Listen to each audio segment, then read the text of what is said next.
Good morning.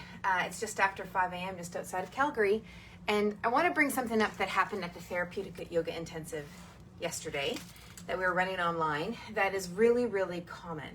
And what happens is that people do say something like a shoulder exercise, and they do something that helps them improve what's going on between the coracoid process and the rib cage, or their blade in the rib cage, or their arm bone and the rib cage, and then all of a sudden their pelvis feels better, or their SI joint feels better, or the bursitis feels better. And they look at me with this sort of gobsmacked look of like, how is that possible? And so today I want to just go through this a little bit, because sometimes I think what happens is we forget that we came from two cells. So we actually are all connected, right? But in the Western way of looking at movement, or looking at our well-being rather, is that we're all systematized, and that, you know, if you've got a shoulder issue, it's a shoulder issue. If you've got a hip issue, it's a hip issue. But in states of persistent pain, when you've had a condition for a period of time, it's never just one thing, ever. I've never seen that. We can relieve the symptoms in one area, but if you want to make that next level, there is a connection between the two. So what I want to do today is I want to share some of the things that we did yesterday, and I want to explain a little bit of what was going on with the skeleton. So I need you to have a strap. Now my strap is like super long, right? It's like a 6 foot, 8 foot strap. You don't need it nearly that long. In fact, having it too long can sometimes be a little bit annoying. But here it is. You can have a 4-footer, that's fine. But look at where this loop is. Okay, this is the buckle. And the buckle is sitting right here. And the tail is sitting right here. Yeah? Okay, so now the tail is coming down your back. Now you're going to bring it across to your armpit. So let me give you a look here. Yeah? Okay, now we're bringing it over top of the shoulder now, like this. So we've gone over one side, we've come across, and now we're coming over the same shoulder on the other side. And then we're going to bring that under here, and we're going to loop it up.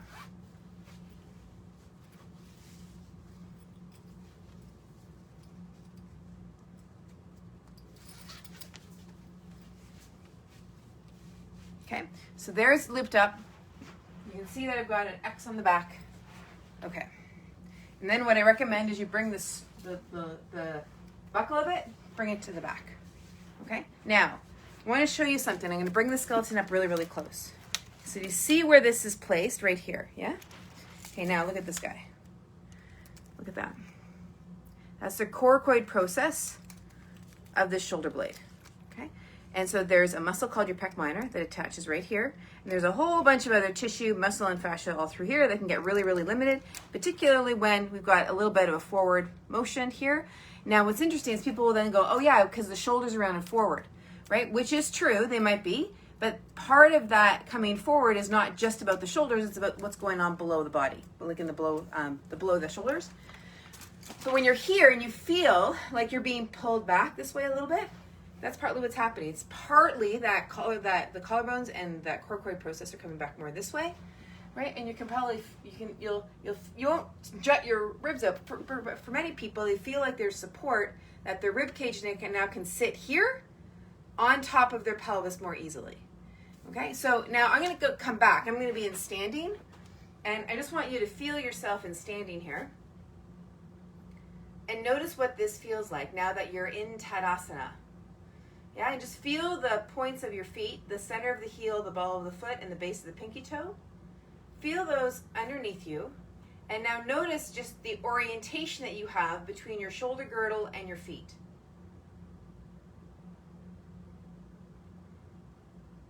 Okay, now we'll do a movement that you've seen me do a lot if you follow me here, is we're just going to take the legs wide.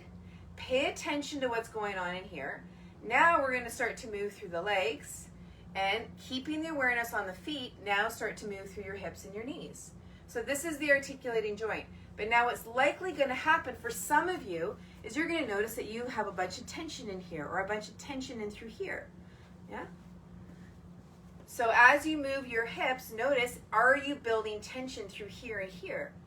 And I'd love for you to either consciously be aware of keeping this area soft, or only move the legs as far as you don't use this area, and then start to move, meaning the ribs, like don't grip here, and start to move through your hips, your knees, and your ankles with more ease up and through here. Right? Let your ease be the foundation of your movement.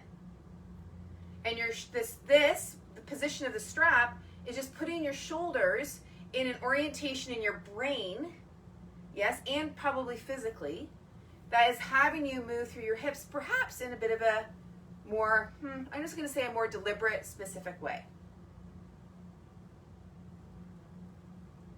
Okay, good. Now bring your legs back together. Now come back to standing. Now notice what you feel through your hips, through your ribs, further up your ribs to your shoulders.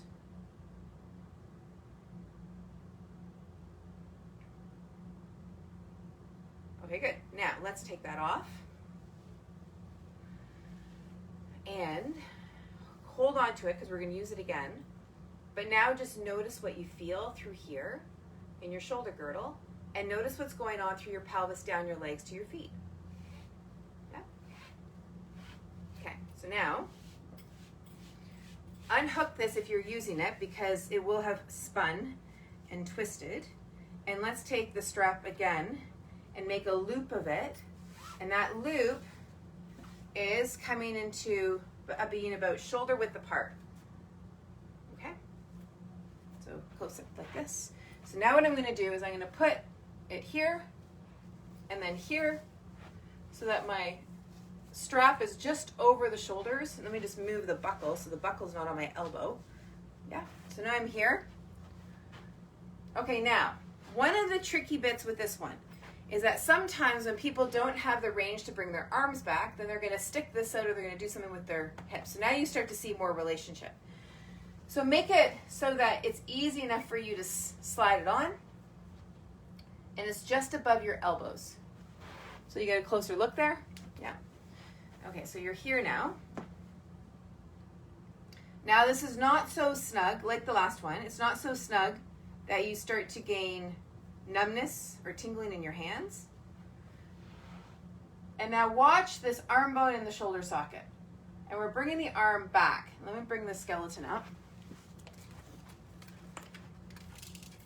Okay, so the arm is coming back like this. So this joint here, your glenohumeral joint, that is the articulating joint. That arm bone is moving in the shoulder socket. So you're here, and you're just bringing the arm back. Now, what you can also do is bend the elbows and keep the forearm parallel with the floor. So sometimes what happens is people do this. See how that shoulder pops forward? Or they do this. Right? Now, I don't want you to set your shoulder blades and get too much tension in your blades because that is the opposite, but still not what we want. Just think about just the arm bone. We're not retracting the blades. We're just moving that arm bone in extension behind. And the forearm is staying parallel to the floor. Ribs are not poking out. So notice as the arm comes back, if the ribs want to shove forward. And so only move as far as that doesn't happen. Right? It's not like the ribs have a brain and say, I'm going to push forward now. They're moving because they're moving in response to something that's not happening.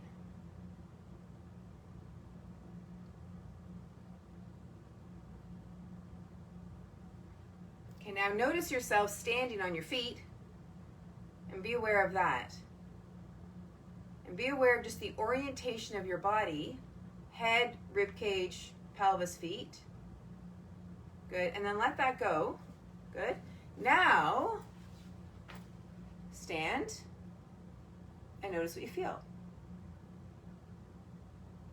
Notice what has happened up in here and if there's been any change further down. Now, I'm not saying that there will definitely be, but it's so interesting in every training that I lead, in every private session series that I run, we're now going to put this over our wrists, there is always somebody who is dumbfounded and gobsmacked that by moving and improving through one area of their body, meaning their shoulders or their hips, the other area, shoulders or hips, changes significantly.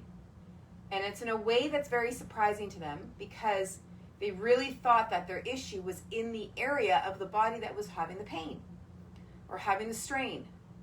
And they might have like little indications of, and we're bringing the arms back into a bit of extension, they might have some like indications that there's a relationship, but they don't quite have all the data to know it to be true. So they're a little bit surprised, but also gobsmacked. Like their brain is seeing a whole new possibility for themselves, because now it has seen the proof or the evidence that their body is more connected than they actually were believing before. Yeah? Good. Okay, then let that go. And when that starts to happen, so much begins to change.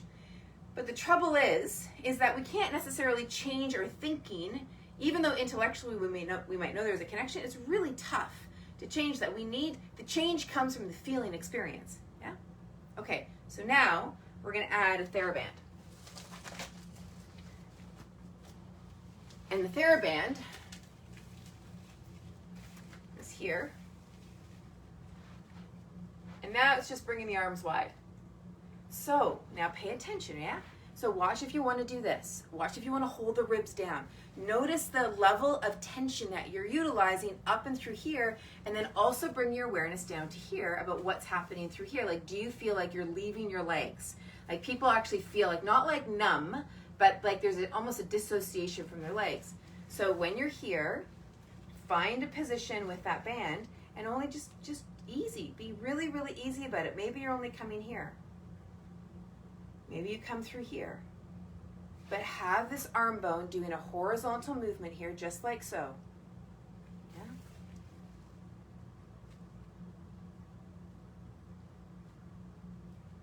And watch your breath.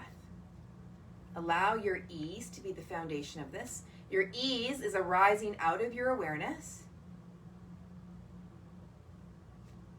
And that's one of the reasons I speak so much about awareness. Okay, now let that go. We're going to come back to your strap. Or you can use your TheraBand for this one. So TheraBand or strap, I'll use the strap. And you're going to take this and we're going to bring it in two places around the rib cage. You can be in sitting or in standing for this. And if you want, you can even be in laying down. You're going to take this around the lower part of your ribs and you're going to tie it, not too snugly, but enough to act as some feedback. So here, it's going to come around the ribs here, this lower part, okay? And all you're going to do is notice where your breathing is right now. So I'm doing this in kneeling. You can do it in standing, you can do it in sitting, you can do it in lying down. You really choose what makes the most sense for you. Okay, so you're here. Notice where the breath is, and without changing the volume of your breath, and that's a really important key, don't increase in your breath all of a sudden. I want you to bring the awareness to here. Let your ribs move wide into your strap.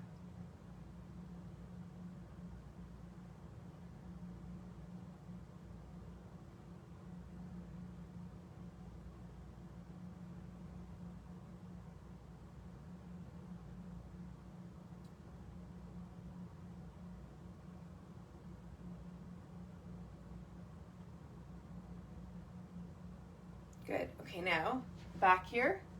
Bring the ribs into through your breathing.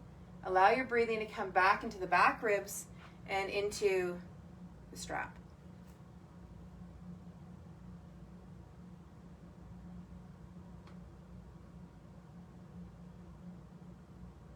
So it makes it really interesting, right? Because as I was saying to the trainees yesterday at the intensive, I was saying, you know, it makes it really difficult to call something a shoulder exercise when the result is in the hip. So is that thing that we're doing around the shoulders a shoulder movement, or is it actually a hip? Like, how do we define it, right? And so it's why I don't say that this is a shoulder exercise or this is a hip exercise. Okay, now we're going to let that go. Take a breather for a moment. Hold on to the strap or your TheraBand.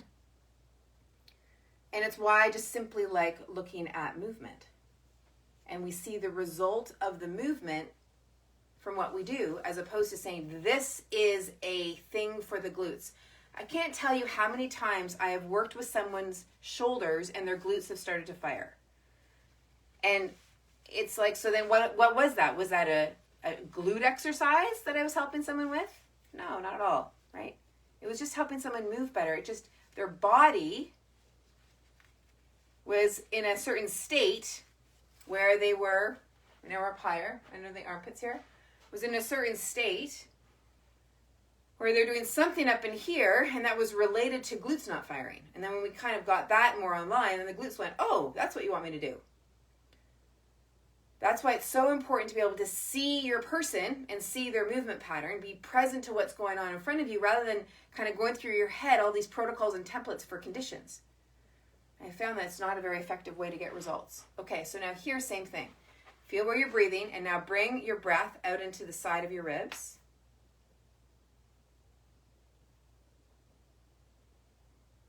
So maybe this might feel a little bit different.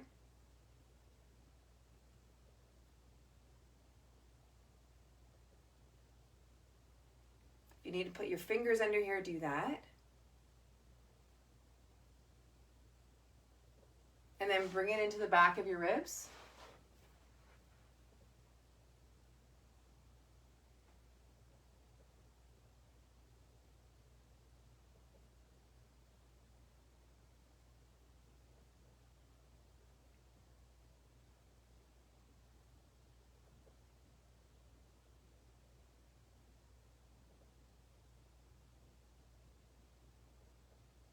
Okay, now let that go.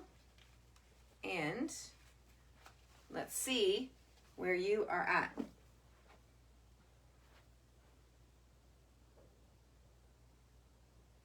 Okay, now come back here. Let's come back to one of these guys that we did earlier.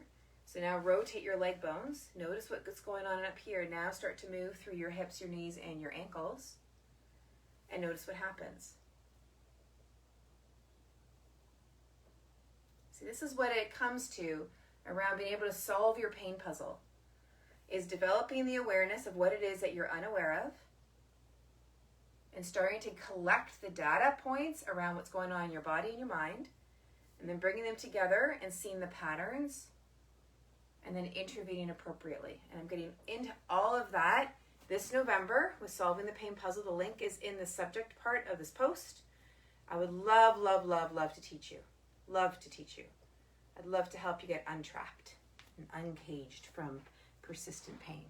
All right, so now get a feel of your shoulder girdle, your rib cage, how that feels relative to your pelvis and your hips.